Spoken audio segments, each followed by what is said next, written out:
तपाईँ चाहिँ नजाने मन जानु र त्यहाँ नसजिलो हुन्छ नि तपाईँ लाएर आउँछ म चप्पल नलाउने चप्पल त यहीँ छोड्ने कि हजुर ल गर्नु लानु पऱ्यो सर योबाट नि खिच्दिनु त सर म्याम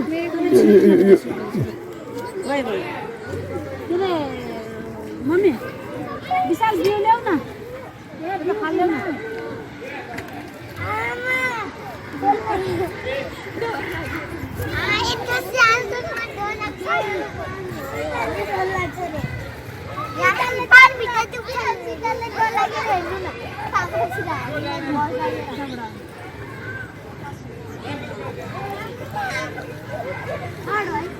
नमस्कार दर्शकवृन्द, आज असार 15 गते धान रोप्ने दिन।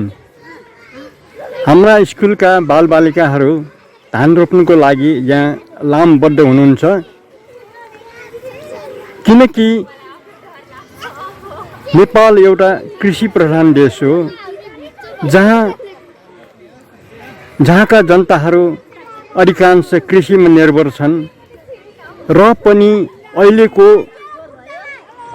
नयाँ नीति शिक्षाले चाहिँ कृषिको चाहिँ महत्त्व के हो, कतिसम्म छ भन्ने नबुझेको जस्तो पनि लाग्छ।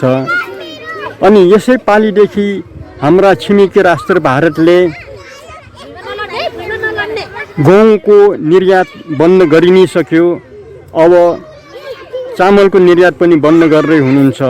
त्यो अवस्थामा हामी आत्मनिर्भर हुन नसकेको खण्डमा हामी अवश्य पनि भुखमरीमा पर्नेछ। यसैलाई मध्यनजर राख्दै हाम्रा स्कुलबाट यी साना नानीहरूलाई धान रोप्नुको महत्त्व र धान हाम्रो लागि कतिको अपरिहार्य छ भन्ने कुरो हामी उदाहरण सहित चाहिँ विस्तृत विवरण पस्कन लागिराखेछौँ। हेर्नुहोला, हाम्रा ती साना बालबालिकाहरू धान रोप्नुको लागि तछार मछार गर्दैछ।